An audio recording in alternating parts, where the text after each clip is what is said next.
Hey, welcome back to Vintage on Vintage. I'm Steve, and today we are going to share my August pickups. August wasn't a big month for me. I've been submitting quite a few cards to SGC lately, so that's where some of my hobby funds have been going. But I still had some time to pick up some pretty nice cards, and pretty happy with what we picked up. So how about we flip this camera and I'll show you what we got.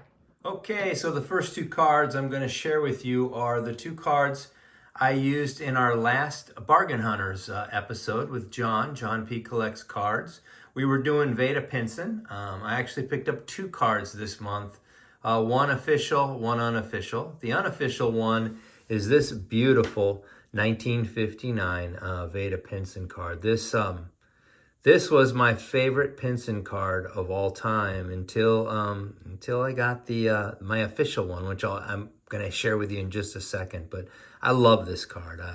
First of all, I've said it before and I continue to say it. I believe Veda Pinson should be in the Hall of Fame. But I love this card. I picked this one up for the $35 budget we had. And it's just a beauty. So first card I want to share, 1959 Veda Pinson. The next card is my official one, and that's this beauty, this 1964 Topps Giant of Veda Pinson.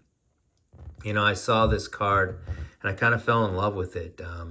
It was ungraded when I first saw it. I bought it for $9, sent it off to SGC, hoping to get an 8. Came back an 8.5, and everything about this card I love. I think it's his best card. I love the smile on his face, the way he's got the bat over his shoulder, the way his name is in position and teams sit there in the baseball, those beautiful sleeveless striped Cincinnati Reds old uniforms. I mean, this is a killer card. So those were the first two cards I wanted to share with you. Next month, by the way, John and I are chasing Sandy Koufax for $50. So that should be fun. Next, I was driving by my local card shop, decided to stop in, not really looking for anything, and ended up picking up 4 cards fairly inexpensively. So I wanted to share those with you. The first card I picked up is this beautiful 1969 Brooks Robinson card. Look at that. This thing is really well centered with some sharp corners. This brings me right back to my childhood. The 69 set is the first set I actually started collecting. I absolutely love the 69 set. I know it's not a lot of people's favorite, but I love it. I just do. I just love the way it looks. I love the simplicity of it. And this card, I'm really excited to add this Brooks Robinson. This one will definitely get graded at some point.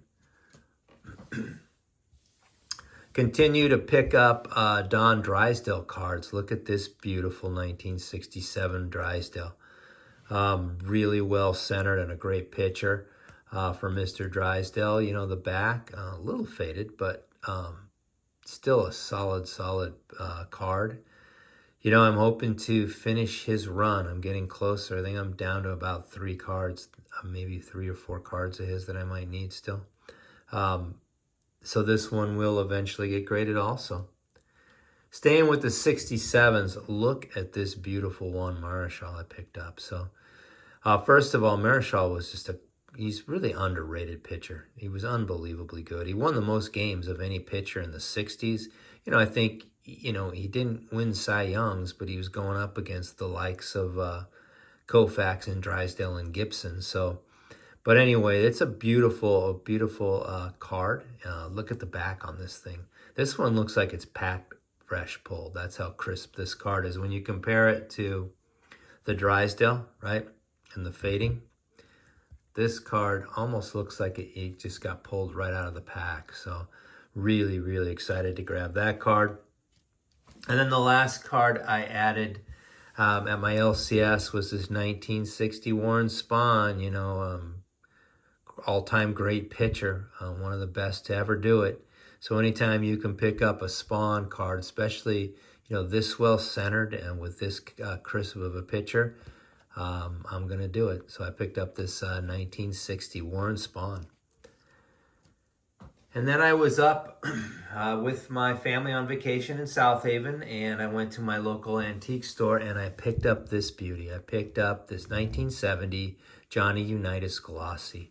And I actually had this card already, but it wasn't quite as nice as this. I saw this card, you know, I couldn't stop looking at it. And I was there with one of my daughter's boyfriends, and we were just talking about it, and he kept saying that, you know, he's interested in, he doesn't collect, but he's interested in it. And he just kept saying, I think that's a really nice card. And I had to agree with him. So I picked it up. You know, it's got a pretty clean back. So I picked up that Johnny Unitas. And then I was at a card show with Mitchell, White Sox fan, card collector, and Jason, everyday card collector. There's a local show here. We're all in the general area.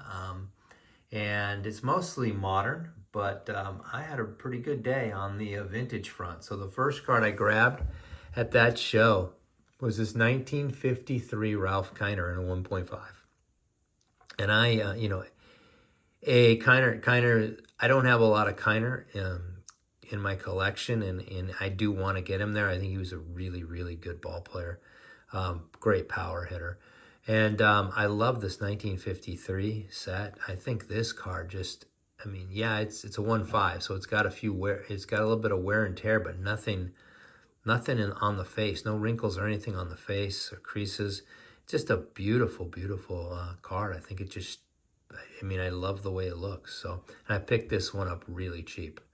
So, really happy to add that to the collection. Next card I picked up, I got a great deal on this 1961 Sandy Koufax in a 4.5. It's in the old slab, SGC slab, but look how well centered this is. Now I will tell you, I kind of spaced a little here. I was doing all the, I saw this card, and I decided I needed it for my Koufax run, forgetting that I already have one at home. I have a 5 of this that it's about, they look a lot alike, to be quite honest with you. So so now I have 2. I will probably sell this one at some point, but it was a really good deal, and I was pretty happy to pick this one up. And then I think you guys know, as I start to get towards the this time of year, I start looking for presents for my wife to give me for my birthday and for Christmas. And normally what I'll do is I pick up the card and I wait until Christmas to share it with you, but I wanted to share this card a little early. So when I do share it with you in December, make sure to act surprised. But I picked up this beautiful, beautiful 1953 Ed Matthews. I love the 53 set. This is my favorite Ed Matthews card. It's in a PSA 6. The guy, you know, when I saw it, I fell in love with it. He had a price. I made an offer. He countered, and we aligned on what I thought was a fair price. And now I've got this beauty in the collection. I've been wanting this for a while. I've lost a couple bids on eBay for it, and I'm really glad I did, because now I've got this version, and this is perfect for the collection. And then the last card I won on eBay. This one I may have overpaid a little bit for, but it's a card I've been looking for, and it's the 1959 Roberto Clemente. And this card has got some pretty strong coloring. The corners are really crisp on this thing. Centering's off a little left to right, but this is a real clean version of this card, and it's one that I wanted. Like I said, I probably overpaid for it. You know, to break even, it probably is going to need to grade close to a 6.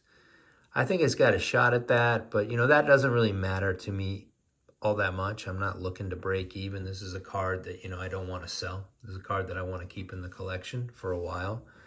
So, so there you have it. Those are my pickups for August. I was really happy with the cards I picked up. I would love to, you know, hear your guys' comments on it. But anyway, I always appreciate you guys taking the time to let me share my cards with you.